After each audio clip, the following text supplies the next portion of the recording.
বিসমিল্লাহ। প্রথম প্রশ্ন হলো, আমি গতকাল রাতে ঘুমানোর পর স্বপ্নে দেখেছি যে আমি ইসরায়েলের বিরুদ্ধে যুদ্ধে শরিক হয়েছি।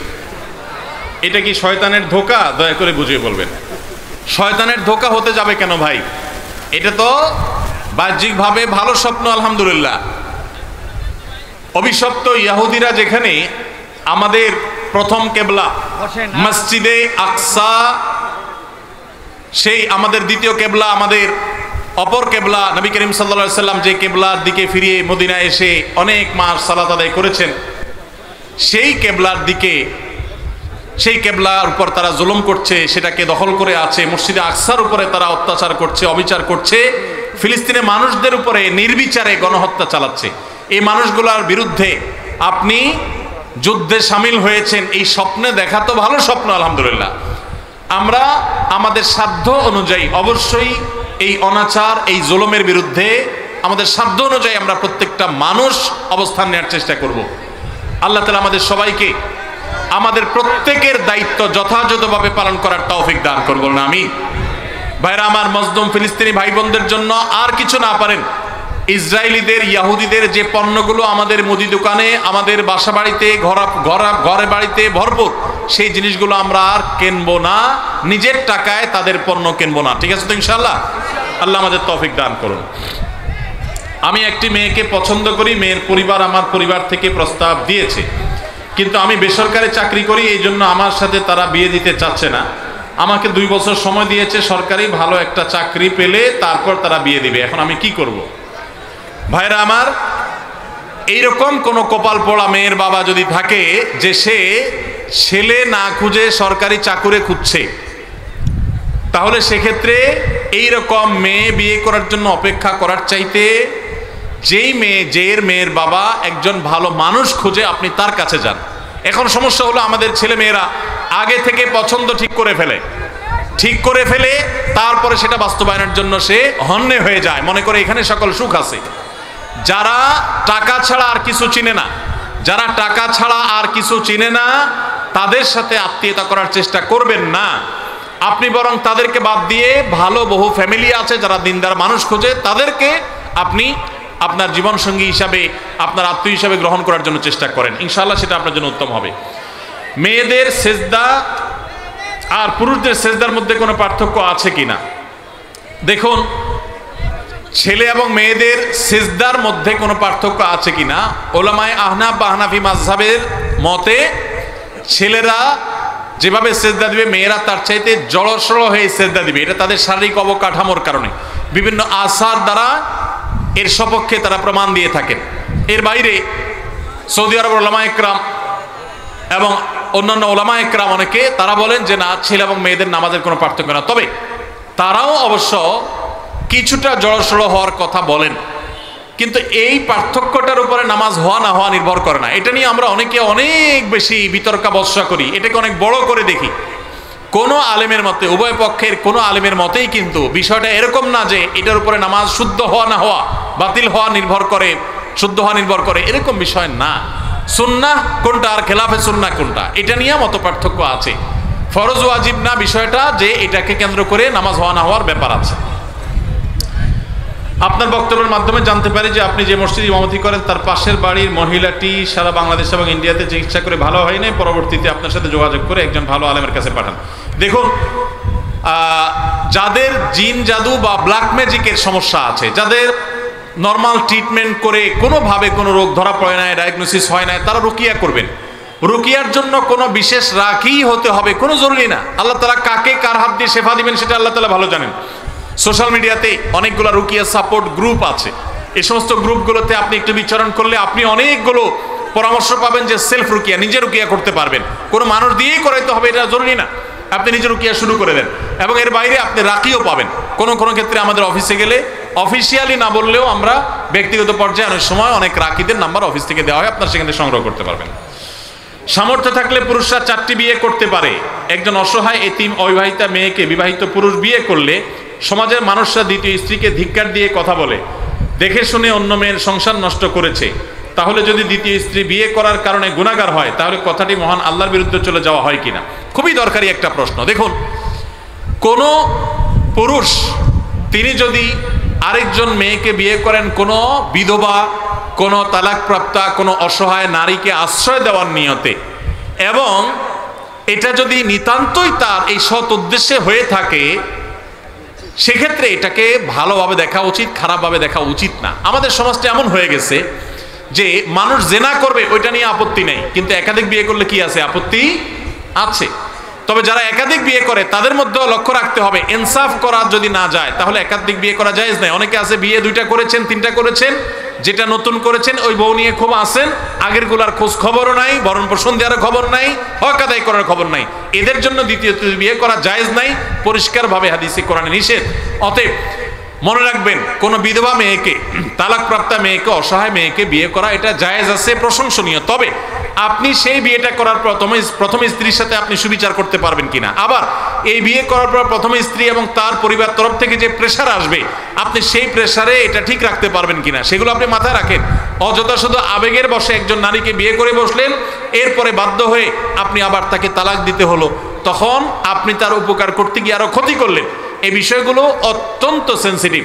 এজন্য নিজের অবস্থান বিচক্ষণ বিদগ্ধ কোনো মানুষের সাথে, আলেমের সাথে, একাধিক আলেমের সাথে পরামর্শ করে তারপরে সিদ্ধান্ত নেবেন।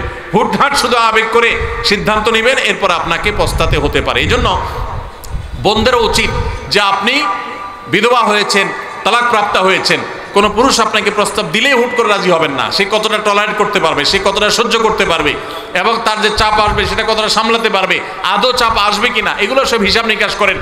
যদি মনে হয় যে না এটা আপনার জন্য উচিত হবে না, সুইটেবল হবে না, তাহলে ভিন্ন চিন্তা করবেন।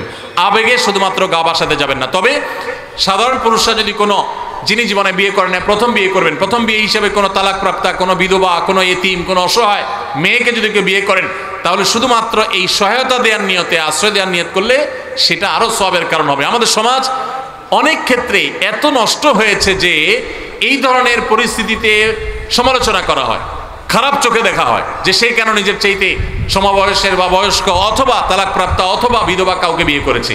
কোনো মেয়ে তালাকপ্রাপ্তা হওয়া কিংবা বিধবা হওয়া, কোনো কারণে সংসার বিচ্ছেদ হওয়া, ভেঙে যাওয়া, এটা সবসময় মেয়েদের দোষের কারণে হয় তা নয়। বিধায় এগুলোর কারণে মেয়েদেরকে কোণঠাসা করা, বাজে কথা বলা, এটা সামাজিক কুসংস্কার, এগুলোর বিরুদ্ধে আমাদেরকে সংগ্রাম করতে হবে। আমার পরিচিত একজন মানুষ মুখে দাড়ি রেখেছিলেন, সে ব্যবসা করে দাড়ি রাখার কারণে তার দোকানে মেয়ে কাস্টমার আসে না বলে তার ধারণা। তারপর সে মুখে বড় বড় দাড়ি কেটে ফেলে। তার জন্য কি হবে? দেখুন, মুখে দাড়ির কারণে দোকানে কাস্টমার আসে না, এটা যদি কোন দোকানে মহিলা কাস্টমার আসে না, এটা যদি কোনো দোকানদার বলে বা মনে করে, তাইলে বুঝতে হবে দোকানদার হিসাবে তিনি কখনো যোগ্য দোকানদার হতে পারেন। কারণ যোগ্য দোকানদার হতে পারলে দাড়ির সাথে কাস্টমারের আসা না আসা সম্পর্কটা সেভাবে হওয়ার কথা না। আপনি যদি কাস্টমার সাথে ভালো বিহেভিয়ার করেন, আপনি যদি অসততা না করেন, আপনি যদি সুন্দরভাবে করেন, বুদ্ধিমত্তার সাথে আপনি দোকানদারি করেন, তাহলে আপনার দুনিয়াতে যত দাড়িওয়ালা দোকানদার আছে সব তাহলে না খায় মরে যেত। দাড়ি দেখে যদি কাস্টমার, দাড়ি থাকলে যদি কাস্টমার না আসতো, তাহলে দাড়িওয়ালা দোকানদারগুলো সব না খায়া মরে যেত। বাস্তবে কি তাই হচ্ছে? তাহলে বোঝা গেল এটা একটা শয়তানি ধোঁকা ছাড়া আর কিছুই নয়। যদি আপনার দাড়ির কারণে কোনো মহিলা কাস্টমার না আসে, তাহলে বুঝবেন ওই মহিলা কাস্টমার ওইটা মানুষরূপী ইবলিস। কারণ যে দাড়ির কারণে আসবে না সে তো কখনো সৎ মানুষ হতে পারে না। নবীর সুন্নাহকে দেখে, ওয়াজিব আমলকে দেখে যে ব্যক্তি বীতশ্রদ্ধ ভাব আসবে, তার মধ্যে ঘৃণা আসবে, তার মুসলমানের তো নিয়েই তো সন্দেহ আছে। এইরকম কাস্টমারের কাছে বিক্রি করে যে টাকা ক্যাশে ঢুকাবেন, ওই টাকায় বরকতের চাইতে বেবরকতি, কল্যাণের চাইতে অকল্যাণ বেশি হবে। আল্লাহ তাআলা আমাদেরকে এই ধরনের কুমন্ত্রণা থেকে বেঁচে থাকার তৌফিক দান করুন। সবর করতে হবে এবং এই সমস্ত ক্ষেত্রে মনে রাখতে হবে যে আপনার যদি এরকম কাস্ট হয় বাস্তবে, তারপরেও নিজের অবস্থান রাখানো যাবে না। সামান্য একটু কাস্টমারের জন্য বা কেনাবেচার ধান্দা লোভে আপনি আপনার দাড়ি চেঁচে ফেলেছেন, আল্লাহর কাছে কি জবাব দিবেন? জান্নাত চাইবেন কিয়ামতের ময়দানে? এত সোজা? আপনি একটা হকালালি চলবেন, কত বাধা আসবে, সেই বাধাগুলো ডিঙ্গাবেন, সবর করবেন, এই জন্যই তো আল্লাহ আপনাকে জান্নাত দিবে। এখন বাধা আসছে, আপনি কাত হয়ে গেছেন, দাড়িটা চেঁচে ফেললেন, তাহলে আল্লাহর কাছে কিভাবে জান্নাত আশা করবেন? অবশ্যই এটা গুনাহের কথা। এরপরে প্রশ্ন হলো গরুর ভুঁড়ি খাওয়া যাবে কিনা? গরুর ভুঁড়ি খাওয়া যাবে কিনা? ভাই, এই প্রশ্ন উত্তর হলো যে গরুর ভুঁড়ি খাওয়া ইসলামী শরিয়ার দৃষ্টিকোণ থেকে সম্পূর্ণ হালাল। আপনার যদি রুচি না কুলায়, সবাই সব জিনিস খাওয়ার রুচি হবে না, আপনার যদি রুচিতে না কুলায় আপনি খাবেন না, সেটা ভিন্ন বিষয়। আপনার না খাওয়ার অধিকার আছে যে আমার ভালো লাগে না এটা আমি খাবো না, কিন্তু শরীয়ত সেটাকে কি করে নাই? হারাম করে নাই। যদি পরিষ্কার পরিচ্ছন্ন করে রান্না করা হয় সেটা খাওয়া সম্পূর্ণ হালাল। অনেকে শুটকি পছন্দ করেন না, তো শুটকি আপনি পছন্দ করেন, আপনি খায়েন না, কিন্তু শুটকি খাওয়া কিনা হারাম না। ঠিক একইভাবে গরুর ভুঁড়ি খাওয়া কিনা হারাম না। গরু কেন, যে কোনো প্রাণীর ভুঁড়ি খাওয়া হারাম না। আপনি পরিষ্কার করে যদি খেতে পারেন সেটা অবশ্যই কি আছে? জায়েজ আছে। কেউ খেলে তাকে ঘৃণা করাও উচিত না, কারণ আল্লাহ যেটাকে হালাল করেছেন সেটাকে আপনি হারাম করার কে? এজন্য এই বিষয়গুলো আমাদেরকে ভালো করে বুঝে নিতে হবে যে আমার রুচি না হয় এক জিনিস আর শরীয়তে হারাম করা আরেক জিনিস। বিধায় গরুর বুড়ি খাওয়া এটা হারাম কোনো বিষয় নয়। গরমের তীব্রতায় মুসলমান হিসেবে আমাদের বিশেষ কোনো করণীয় আছে কিনা? দেখুন, প্রচণ্ড গরমের দাবদাহ চলছে, তাই না? কাঠফাটা রোদ চলছে, এবং আমরা বিভিন্ন সংবাদ মাধ্যম থেকে জানতে পেরেছি যে এই বছর এত বেশি গরম নাকি পড়ার আশঙ্কা আছে, সম্ভাবনা আছে যে গরমে প্রচুর মানুষের হিট স্ট্রোক হতে পারে, অনেক বেশি আপনার মানুষ অসুস্থ হয়ে যেতে পারে, দুর্ঘটনা ঘটতে পারে। গত বছর হজে রেকর্ড সংখ্যক মানুষ হিট স্ট্রোকে মারা গেছে, এবং আমরা হজে ছিলাম, সাইফুল্লাহ ভাই ছিলেন। এত গরম, এত কষ্ট, মনে হয় জান বের হয়ে যাবে। তো এরকম পরিস্থিতিতে একজন মুসলিম হিসাবে আমাদের কিছু করণীয় আছে কিনা? প্রথম হলো যে একজন দায়িত্বশীল এবং সচেতন মানুষ হিসাবে আমাদের যাতে হিট স্ট্রোকে আমরা যেন ক্ষতিগ্রস্ত না হই তার জন্য চিকিৎসকগণ এবং সংশ্লিষ্ট বিষয় বিশেষজ্ঞগণ যে পরামর্শগুলো দিয়ে থাকেন সেগুলো আমরা খুব গুরুত্বের সাথে মেনে চলবো। আমরা জানি ভিটামিন সি, লেবুর শরবত ইত্যাদি এই সময় খুব বেশি উপকারী হয়ে থাকে, সেগুলো আমরা বেশি করে পান করব। ইহুদিদের যে সমস্ত পণ্যগুলোকে আমরা শরবত বানায় খাই, ড্রিঙ্কস কিনে খাই, সেগুলোর পরিবর্তে আমরা লেবুর শরবত ইত্যাদি বেশি বেশি খেতে পারি। যে পরামর্শগুলো ডাক্তাররা দিয়ে থাকেন, স্বাস্থ্য বিশেষজ্ঞরা দিয়ে থাকেন, সেগুলো আমরা মেনে চলবো, যথাসম্ভব নিজেদের দিকে খেয়াল রাখবো। এর পাশাপাশি মনে রাখবো গরমের তীব্রতা, পৃথিবীতে আমরা যে গরমের অনুভব করি, এই গরমের তীব্রতা এটা কিন্তু জাহান্নামের ভাব। বুখারীর হাদিস দ্বারা এসছে, হাদিস দ্বারা প্রমাণিত যে জাহান্নামকে আল্লাহ তাআলা বছরে দুইটা ভাব ছাড়ার সুযোগ দিয়েছেন। জাহান্নামের দুইটা ডিপার্টমেন্ট আছে, দুইটা বিভাগ আছে, একটা জামহারির ঠান্ডা আর একটা নার হলো আগুন। আগুন এবং ঠান্ডা উভয় ডিপার্টমেন্ট থেকে বছরে দুইবার ভাব ছাড়া হয়। এই ভাবটাই আল্লাহ পৃথিবীতে এক এক জায়গায় এক এক সময় বন্টন করে দেন, ঠান্ডা এবং গরম আমরা অনুভব করি। এটা জাহান্নামের ভাব হওয়ার কারণে গরমের তীব্রতায় কিংবা শীতের তীব্রতায় একজন মুসলমান জাহান্নামের কথা স্মরণ করবেন এবং আল্লাহর কাছে জাহান্নাম থেকে পানা চাইবেন, এবং তিনি চিন্তা করবেন, কোরআনে আল্লাহ উল্লেখ করেছেন, কুল নারু জাহান্নামা আশাদ্দু হাররা, তোমরা যে গরমের তীব্রতা অনুভব করছো, জাহান্নামের আগুনের তীব্রতা গরম এর চাইতে অনেক বেশি। দুনিয়াতে আমরা যে আগুন জ্বালিয়ে থাকি, আমরা চুলাতে রান্না বাড়ার সময় যে আগুন জ্বালিয়ে থাকি, এর চাইতে ফ্যাক্টরিতে যে সমস্ত আগুন জ্বালানো হয় সেগুলোর তীব্রতা অনেক বেশি। দুনিয়াতে আগুন যত তীব্র হতে পারে, জাহান্নামের আগুন তার চাইতে 70 গুণ বেশি তীব্র। ভাইরা আমার, তো এই জন্য এই গরমের তীব্রতা আল্লাহর কাছে জাহান্নাম থেকে পানা চাইব। অনেকে গরম তীব্র হলে গালিগালাজ শুরু করেন, বিদ্যুৎ গেলে বিদ্যুৎ কর্তৃপক্ষের 14 গোষ্ঠী ধরে গালিগালাজ করেন, গরমের মা বাপ তুলে অনেকে গালিগালাজ করে, আছে না নেই? আর কিছু না হোক একটা নর্মাল গালি দেয়, বউয়ের ভাইয়ের কথা বলে যে অমুকের গরম, বলে কি বলে না? তো এই ধরনের যে কথা বলা হয়, এগুলা অনেকে আমাদের নিজের অজান্তে বলি, যে গরমে সহ্য করতে না পারে গরমের মা বাপ তুলে গালিগালাজ করে দিলাম। তো এটা থেকে গরম কমবে? আরো গরম বাড়বে। কোন গরম বাড়বে? মাথা গরম হবে, মেজাজ গরম হবে, আরো গরম বাড়বে, লাভ হবে না। তিরমিজির একটা হাদিস আসছে, যে জিনিসটাকে গালি দেওয়া যায় না, অভিশাপ দেওয়া যায় না, ওইটাকে যদি কেউ অভিশাপ দেয় তাহলে সে অভিশাপ তার উপরে এসে বর্তা। এই জন্য ধৈর্য না হারানো, সবর করা। আল্লাহ তাআলা আমাদেরকে সবর করার তৌফিক দান করুন। সেই সাথে গরমের তীব্রতা কমানোর জন্য প্রত্যেকটা মানুষ প্রচুর পরিমাণে গাছ লাগানোর চেষ্টা করবেন। আপনারা জানেন যে আমাদের দেশে যেই পরিমাণ বনাঞ্চল থাকা দরকার, এগুলা নানান সময়ে কলকারখানার নামে, এগুলা নানান সময়ে নানা নামে নিধন করা হয়। আমরা নিজেরাও প্রয়োজনে অপ্রয়োজনে নিধন করি। ইসলাম সাদকায়ে জারিয়া হিসাবে গাছ লাগাইতে আমাদেরকে উৎসাহিত করেছে। মসজিদ বানানো যেরকম সওয়াবের কাজ, মাদ্রাসা বানানো যেরকম সাদকা জারিয়ার কাজ, গাছ লাগানো কিন্তু একটা সাদকা জারিয়ার কাজ। আমরা গত বছর আসুন্নাহ ফাউন্ডেশন থেকে 1 লক্ষ গাছ লাগিয়েছি সারা দেশে। আপনাদের নওগাঁ জেলাও লাগানো হয়েছে, এবং সারা দেশে আমরা প্রচুর পরিমাণে লেবুর গাছ লাগিয়েছি, আম গাছ, পেয়ারা গাছ ইত্যাদি আমরা লাগিয়েছি। আপনি নিজের জায়গায় হলে তো ভালো, না হলে আরেকজনের জায়গায় নিজের খরচে লাগান।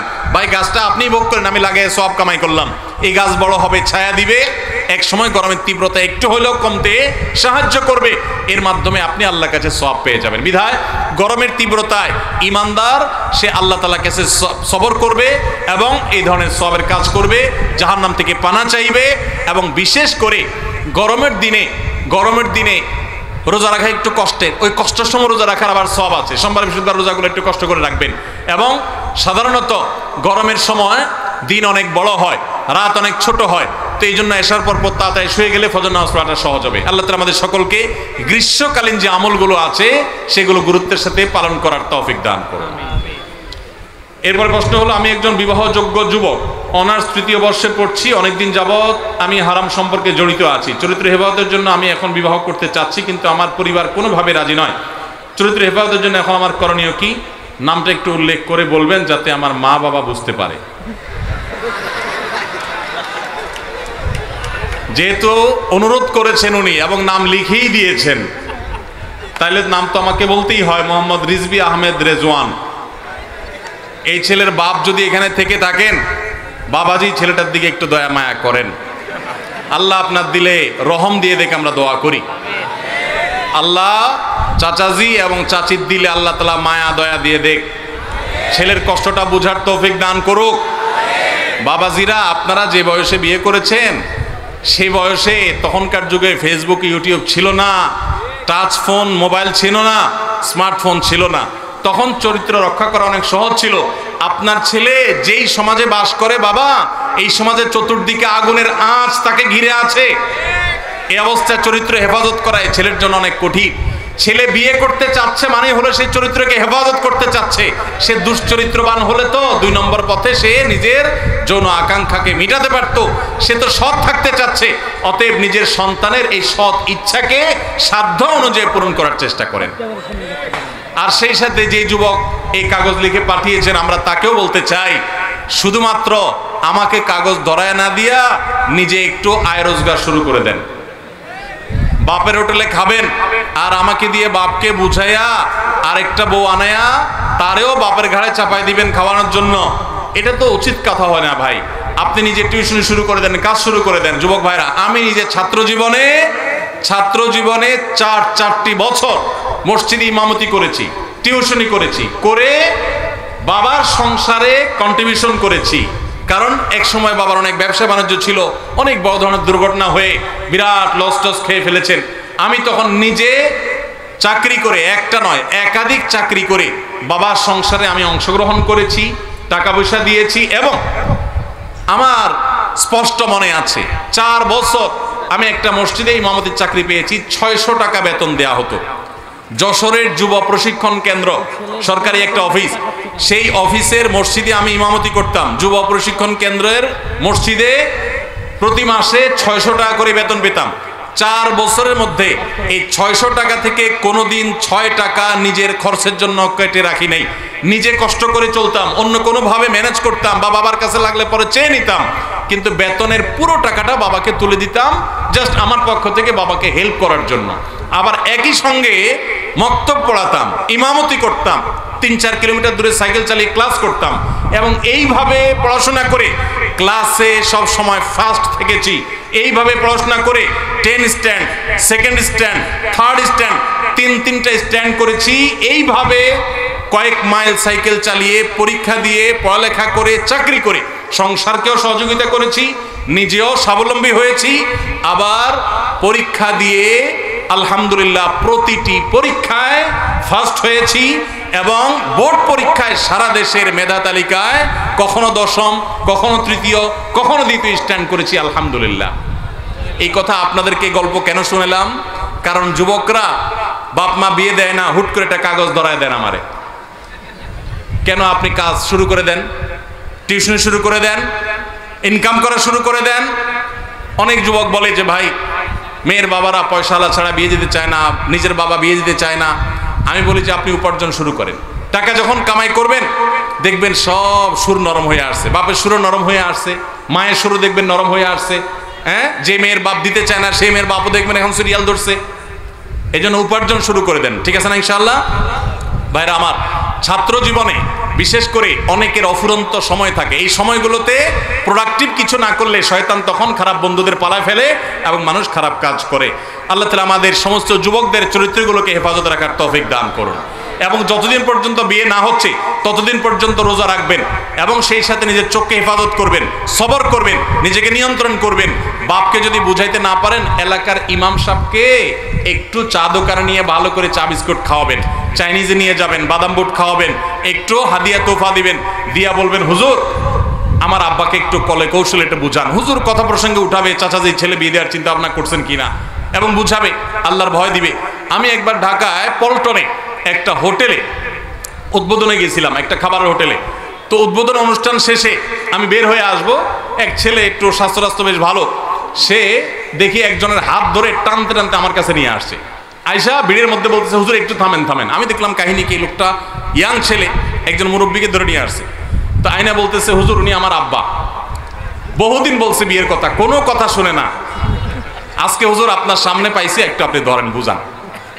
আমি চিন্তা করলাম এরকম তো পরিস্থিতির মুখোমুখি কখনো পড়ি নাই, তার বাপরে একটু বুঝা টুঝা কি বলবো, বাইরে চলে আসছে।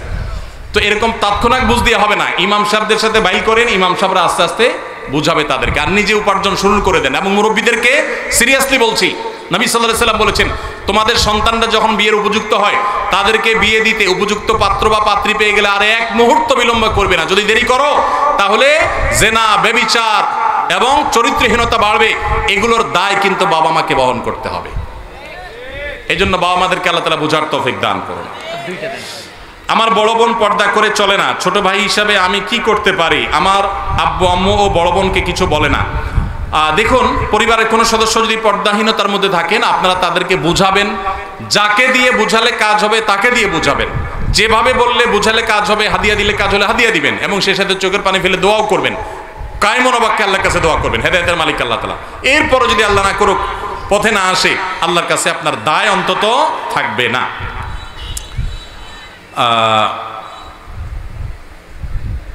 15 বছরের নাবালক ছেলে ফাঁসি দিয়ে আত্মহত্যা করেছে, সে কি স্থায়ীভাবে জাহান্নামী না কোনোদিন জান্নাতে যাবে? দেখুন, আত্মহত্যাকারী ব্যক্তির ব্যাপারে নবী সাল্লাল্লাহু আলাইহি ওয়াসাল্লাম একটা হাদিসের দ্বারা আমরা জানি, তিনি বলেছেন চিরস্থায়ী জাহান্নামী হবে আত্মহত্যাকারী ব্যক্তির, একটা হাদিস আছে। কিন্তু সেই হাদিস সম্পর্কে মুহাদ্দিসদের মন্তব্য হলো, যদি কেউ আত্মহত্যাকে বৈধ মনে করে, হালাল মনে করে আমার জীবন আমি নিব, কার কি বলার আছে, তাহলে সেক্ষেত্রে সে চিরস্থায়ী জাহান্নামী হবে, কারণ সে একটা হারামকে হালাল মনে করেছে, যেটা কুফরি। কিন্তু সাধারণ অবস্থাতে আত্মহত্যাকারী কবিরা গুনাহে লিপ্ত এবং সে জাহান্নামে যাবে, এটা নিশ্চিত, যদি আল্লাহ তাকে মাফ না করেন।